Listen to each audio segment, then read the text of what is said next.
Hey everyone, I'm Jonny Dovercourt and I'm here to read to you from Any Night of the Week, a DIY history of Toronto music 1957 to 2001, out now on Coach House Books. I'm a writer, a musician, and concert presenter based here in Toronto. I'm one of the co-founders of the Wavelength music series, and I've been involved in the local music community here since I was a teen in the 1990s. I always thought that Toronto had a really amazing but underrated and underappreciated local music scene, so it's sort of become a lifelong mission of mine to find ways to champion and document it. This is my first book, and I've been thinking about writing a book for a while, but I wanted to tell the story of Toronto music more from an indie DIY community-based perspective and less so an industry one. This book also covers 44 years, so what I aim to do was to connect the dots between all the different scenes, genres, and eras that made up Toronto music history to really try and tell the story of both how the city and its music scene evolved. So what I'm going to do is take it from the top and start out by reading from the introduction. At the start of 2017, Toronto lost 7 of its dedicated music venues. In the space of 3 months, the Silver Dollar Room, the Central, Holyoke, Hughes Room, the Hideout, the Hoxton, and Soy Bomb all closed their doors, most of them forever. The alarm bell was sounded in Toronto's local music community. Panel discussions were convened, council meetings were flash mobbed. The vanishing venues crisis was a teeth-grinding irony in a town trying to brand itself a music city, and the home of the world's most popular musical artist. In the 21st century, new original music is Toronto's largest and most successful cultural export.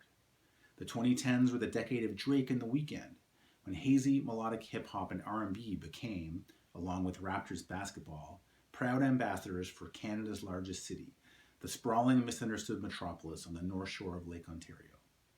A decade earlier, in the 2000s, Toronto became a global hotspot for indie music, with tuneful communitarian collectives like Broken Social Scene and the Hidden Cameras busting beyond the city's borders, followed by a breathtaking diversity of visionary artists from Fucked Up to Tanya Tagaq. Considering this bounty, it's hard to believe that pre-2000, Toronto was a tough place to be if you wanted to make music. For local bands in the 20th century, hailing from here was a handicap, if not an outright curse. This book is about how Toronto transformed itself from an uptight provincial backwater to one of the world's musical meccas. It's the story of how Toronto found its voice in original homegrown music, and how our current wealth was built upon the hard work of countless community architects and the geography of supportive architecture. So Any Night of the Week is divided into 2 halves, and one of these halves is a chronological narrative that charts the evolution of the music scene through its live music venues, and how these venues migrated through different neighborhoods in the city over the course of many years. One of the most important of these venue districts was Yorkville in the 1960s, which was home to the folk and psychedelic scenes in that decade. But at the time, Yorkville wasn't really that appreciated by the city. In fact, the powers that be really tried to actively destroy it by the end of the 60s. So I'm going to take you back to the beginning of that turbulent decade and tell you a bit about how Yorkville came to be. If Yonge Street is Toronto's answer to Times Square, then Yorkville is our Fifth Avenue, home to high-end luxury boutiques, hotels, fancy restaurants, and a few commercial galleries. Unlike Yonge Street, it's not a place of which I have any fond formative memories. For most of my youth, I had no idea that decades earlier, Torontonians of my parents' generation had literally filled the streets of Yorkville as wayward hippie flower children. By the time my parents moved here from England in 1970, that crucial cultural moment in the city's evolution had already passed. It's hard to believe now, but if you look closely at the storefronts of Yorkville Avenue and Cumberland Street, you can see the bones of the old Victorian row houses that made Yorkville of the 60s a quaint bohemian village and one of North America's key urban utopias for the youth counterculture, alongside New York's Greenwich Village and San Francisco's Haight-Ashbury.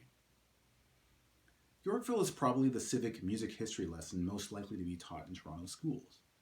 But the common knowledge of its heyday usually relates to its famous exports, like Neil Young and Joni Mitchell, neither of whom spent all that much time there. The story of Yorkville's rise and fall as a preserve for live music venues during this crucial period of cultural change is less widely known. As 1959 ticked over into the brand new decade, the next of many new youth revolutions was underway. If Yonge Street's bars were home to rock and roll and R&B, Yorkville's coffee houses made space for jazz and folk. The folk music revival started by American acts like Pete Seeger and the Kingston Trio became the chosen music of earnest politicized college kids who viewed rock and roll as teeny bopper garbage. Unlike Yonge Street's bars, Yorkville's coffee houses didn't serve alcohol, creating a new public space for people under 21 to congregate, an all-ages scene. Now, most of Toronto music history has taken place in licensed bars and clubs. If you look at Queen Street West, you'll see this strip of iconic music venues like the Horseshoe Tavern, the Rivoli, and the Cameron House, all of which are licensed bars. But there's been moments where more of an all-ages alternative started to emerge. Yorkville in the 60s is one of these, and when I was playing in indie bands in the mid-90s, there was a moment where there was a move towards more alternative DIY spaces like Symptom Hall, Who's Emma, and the Warehouse District that's now called Liberty Village. So I'm going to take you to the years 1993 to 1996 and read from a chapter called All Ages, All Hours. In some respects, the All Ages show movement became the music scene's cause célèbre. It was an easy thing to get behind, making the music accessible to everyone, especially the kids shut out of licensed bars, bored and hungry for something to do. There was also the exclusion of families and older people unable to attend shows that often didn't get going until 11 p.m. The Toronto music scene had always taken place in licensed bars and clubs, at least at the emerging band level. But playing shows in bars was getting fucking boring. As fun as it was to play the Alma Combo, where the Stones played and all, it could feel like dinner theater, with the audience seated at tables, sipping bottled beer, clapping politely between songs. The old cliche about Toronto crowds not dancing was true, though not necessarily because we were uptight or reserved. Most small venues weren't laid out to encourage standing at the front without it being awkward. The first people to go up to the front of the stage would have to be very brave, or drunk, to not feel completely self-conscious. This created what one friend called the zone of death, an empty space in front of the band where no one dared tread.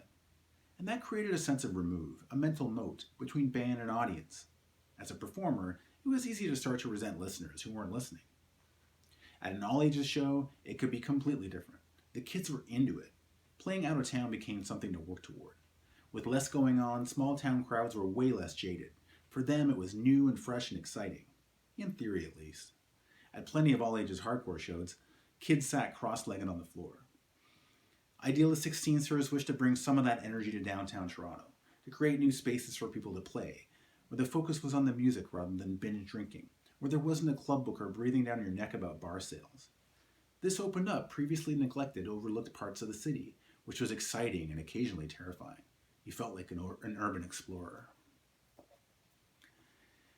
Now, the history of the Toronto music scene wasn't just about the venues, the places that we played. It was also about the artists that populated them. So the other half of Any Night of the Week is a series of artist profiles, where I told the story of artists and pioneers that I thought were really important and whose story I wanted to tell. One of these artists was Fifth Column, who were a band mostly made up of women who in the 1980s and 90s played sort of post-punk experimental music. And they had a big influence on genres beyond the city's borders, especially Riot Grrrl and queercore.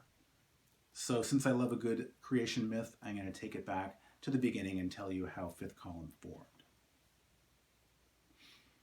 At a mutual friend's insistence, in the fall of 1980, Caroline Azar went to a punk house party where G.B. Jones was playing drums with a new band, Second Unit. Caroline says, "I walked in and I thought, whoa, this is the first time I've seen exciting, gorgeous young Toronto girls doing their thing. I thought their look was impeccable, their attitude was pure, raw, and truthful, and what they played, it was a war of sound."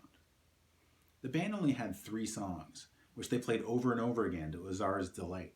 She was smitten with their D.I.Y. do-it-now punk ethic. Jones had never played drums before. Azar didn't hesitate when she found out they were auditioning a new singer. The first time she met the other members was in the bathroom when the Slits played The Edge. G.B. Jones says, "As soon as I saw her, I was like, oh my goodness, it has to be that girl. She's the coolest. I had seen her in one of Midi Onodera's art films. I thought, she's an underground movie star. We have to have her in the band." Younger than her new bandmates, Azar also stood out style-wise. Their new singer wore big 60s-style bangs and stripy sweaters. Sagely recognizing that they had a charismatic new focus for audiences' attention, the band decided to rename themselves. Fifth Column, a contentious choice of moniker, though no doubt the band meant to convey the idea of a group of rebels undermining an oppressive system from within, the term had a real-life fascist origin in the Spanish Civil War. The band certainly enjoyed being provocateurs. You can find out more in Any Night of the Week, a DIY history of Toronto music, 1957 to 2001, out now on Coach House Books. Order your copy at chbooks.com, and please follow the book on social media at Any Night Book. Thanks.